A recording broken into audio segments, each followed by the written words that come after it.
আলাইকুম, আপনাদের আজকে একটা দেখাবো থ্রি পিস কাটা। এখানে দেখতেছেন একটা থ্রি পিস, এই থ্রি পিস কাটা দেখাবো।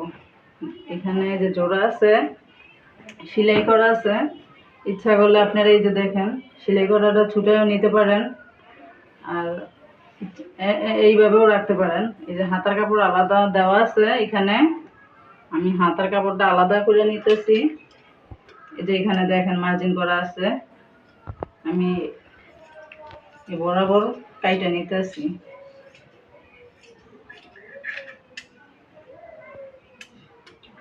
আপনারাও দেখে ঠিক এইভাবে কাইটা নেবেন।